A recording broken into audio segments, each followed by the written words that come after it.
Olá, meus amigos. Vamos dar continuidade ao nosso estudo do Evangelho segundo o Espiritismo e falar alguma coisa, analisar algumas passagens contidas no capítulo 23 do Evangelho, Moral Estranha.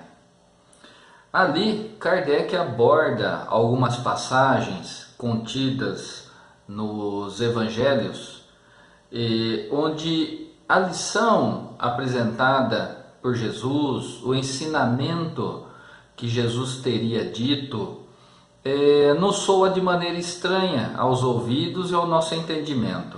Por isso esse título do capítulo, Moral Estranha, ou seja, qual será o sentido verdadeiro de interpretação daqueles ensinamentos que Jesus apresentou. Então, logo no início, o primeiro tema: quem não odeia seu pai e sua mãe? Então vem uma passagem evangélica e dentro dessa passagem está escrito assim, que aquele que não odeia seu pai e sua mãe não pode ser meu seguidor e assim por diante. O ensinamento aqui fica por conta da questão da interpretação, ou seja, da transcrição, da tradução, melhor dizendo, dos textos antigos, do grego arcaico para o nosso idioma atual.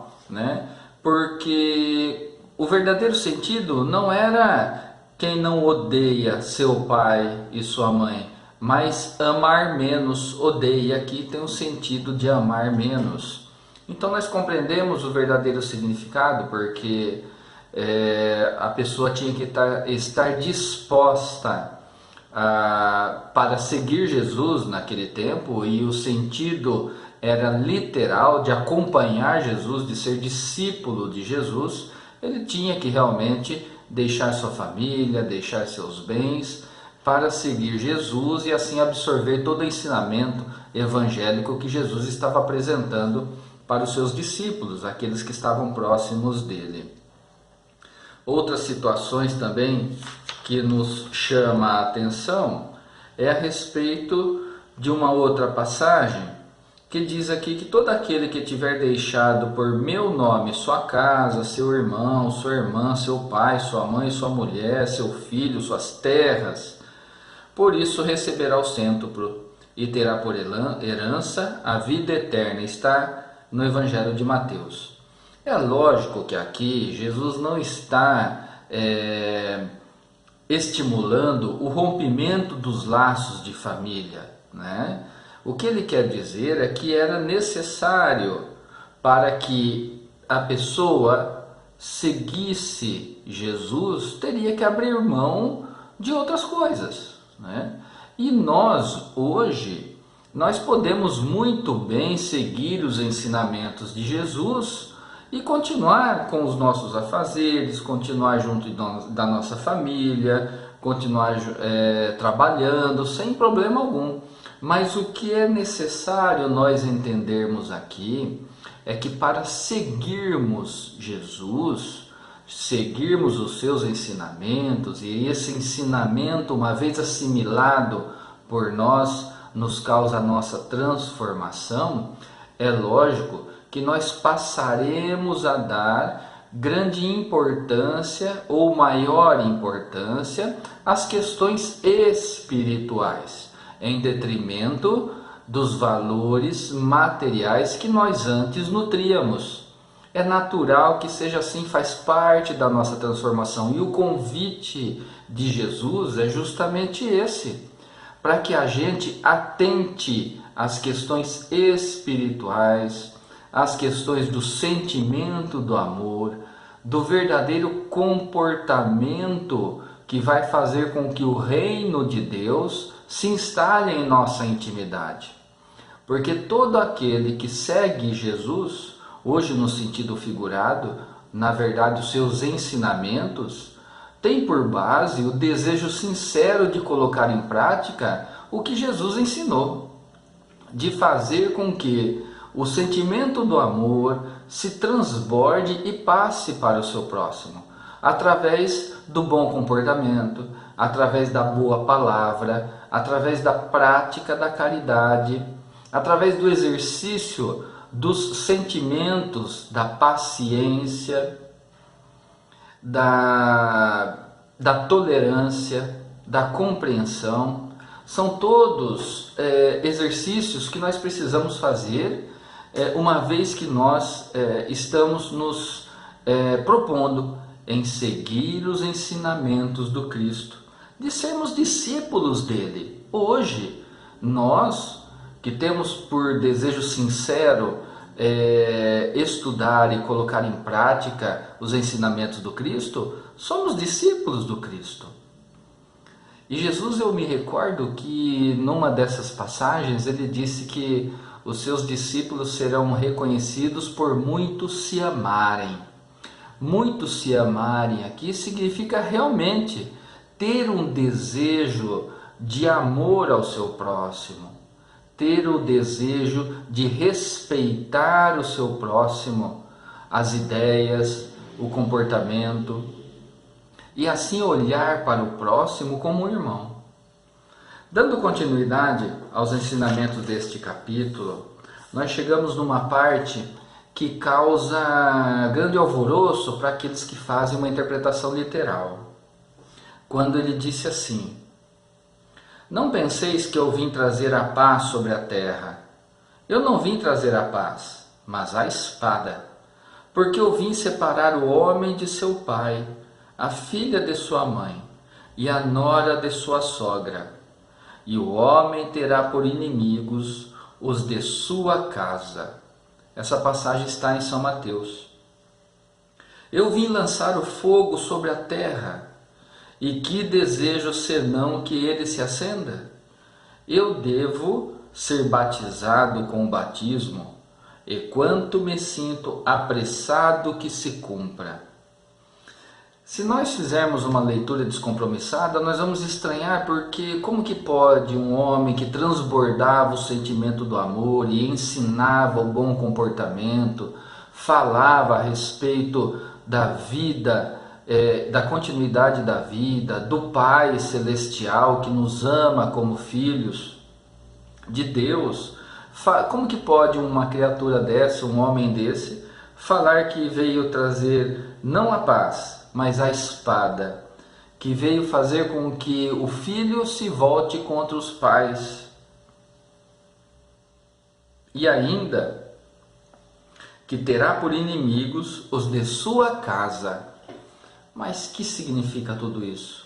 O que Jesus está falando aqui é como se fosse uma profecia do que iria acontecer com aqueles que passassem ao seu tempo, que passassem a entender os seus ensinamentos e praticar os ensinamentos de Jesus, porque esses ensinamentos eram diferentes dos ensinamentos religiosos praticados então pelos hebreus que seguiam a religião judaica naquele tempo. Então, enquanto alguns ainda iriam ser adeptos do judaísmo, outros, entendendo os ensinamentos do Cristo, se tornariam os chamados cristãos posteriormente, seguindo os evangelhos de Jesus. Então ocorreria o conflito de ideias. Mas por que esse conflito ocorreria? Porque as pessoas, ao invés de entenderem a ideia do outro, têm o desejo de querer convencer o outro que a sua ideia é melhor do que a dele. Por isso aí se estabelece ainda hoje o conflito entre pessoas que se amam. Uma porque segue uma determinada vertente religiosa e outra porque segue outra vertente religiosa. E uma quer impor sobre a outra a sua religiosidade. Jesus já previa que isso ia acontecer. E aconteceu. Aconteceu muito, separando as famílias, separando pais dos seus filhos, separando casais, separando amigos que se amavam porque um seguia um entendimento, o outro seguia o outro. Só que todos de maneira equivocada, não entendiam que toda a religião, a religiosidade leva para um único objetivo, que é Deus. Em toda vertente religiosa, todas reconhecem Deus, e Deus como Pai, como amor. Então não há razão de nós ficarmos nos debatendo, discutindo com o outro, com o nosso cônjuge, com o nosso filho, que tem uma outra religiosidade, um outro pensamento religioso. Não adianta. O que nós temos que compreender numa argumentação lúcida e madura é que entre as religiões que têm Deus por princípio, nós temos muito mais situações em comum do que divergências. Mesmo entre o espiritismo e o catolicismo, espiritismo, judaísmo e assim por diante. Nós temos muito mais entendimentos e ideias que nos aproximam do que nos distanciam. Então precisamos ter esse bom senso e esse equilíbrio para que nós não coloquemos em nossa família, em nossa amizade, junto daqueles que a gente ama, questões que vão trazer divergências. Temos que ouvir mais e falar menos. E os nossos comportamentos, os exemplos que nós damos, pelo que nós fazemos, pelo que nós falamos, ensina aquele que está próximo da gente. Esta é uma grande dica. Para finalizar esse nosso encontro virtual, eu vou fazer a leitura de um texto belíssimo que nós encontramos ao final desse capítulo. Item 16. Quando Jesus disse: "Não creiais que eu vim trazer a paz, mas a divisão", seu pensamento era este. Aqui existe a explicação dos ensinamentos de Jesus. Não creiais que a minha doutrina se estabeleça pacificamente. Ela conduzirá a lutas sangrentas, das quais meu nome será o pretexto, porque os homens não me terão compreendido, ou não terão querido me compreender. Os irmãos, separados por sua crença, tirarão a espada um contra o outro, e a divisão reinará entre os membros de uma mesma família, que não tiverem a mesma fé.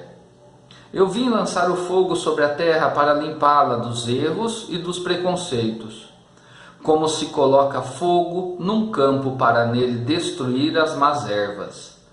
E tenho pressa que ele se acenda para que a depuração seja mais pronta, porque desse conflito a verdade sairá triunfante. A guerra sucederá a paz. Ao ódio dos partidos, a fraternidade universal. Às trevas do fanatismo, a luz da fé esclarecida. Então, quando o campo estiver preparado, eu vos enviarei o Consolador, o Espírito de verdade, que virá restabelecer todas as coisas. Quer dizer, em fazendo conhecer o verdadeiro sentido das minhas palavras. Os homens mais esclarecidos poderão, enfim, compreender e, por fim, a luta fratricida que divide os filhos de um mesmo Deus. Cansados, enfim, de um combate sem resultado, que não arrasta atrás de si senão a desolação e leva a perturbação até ao seio das famílias, os homens reconhecerão onde estão os seus verdadeiros interesses para este mundo e para o outro. Verão de que lado estão os amigos e os inimigos da sua tranquilidade. Todos então virão se abrigar sob a mesma bandeira, a da caridade, e as coisas serão restabelecidas sobre a terra, segundo a verdade e os princípios que vos ensinei. Extraordinário esse texto que nós acabamos de ler. Muitos ensinamentos estão aqui, então eu convido os amigos para fazer a leitura desse item 16 do capítulo Moral Estranha do Evangelho segundo o Espiritismo. Faça uma leitura bem devagar, compreendendo, buscando a compreensão de cada frase. Existem muitos ensinamentos que nós podemos tirar desse capítulo, desse item também. Meus amigos, agradeço imensamente a mais esta oportunidade e vamos então à finalização por meio da oração. Elevemos o pensamento. Mestre amigo, nos abençoe, nos proteja, nos envolva com a sua luz. Que possamos desta maneira estar conectados com a espiritualidade superior e assim tenhamos condições de compreender de uma melhor maneira os ensinamentos contidos no Evangelho e na doutrina espírita. Que tenhamos condições de interpretar esses ensinamentos de acordo com o exemplo que o Senhor nos deu. Que possamos desta maneira chegar bem perto do verdadeiro sentido do moral dos ensinamentos que constam do Evangelho. Abençoe a todos nós. Assim seja. Meus amigos, forte abraço e até a próxima oportunidade.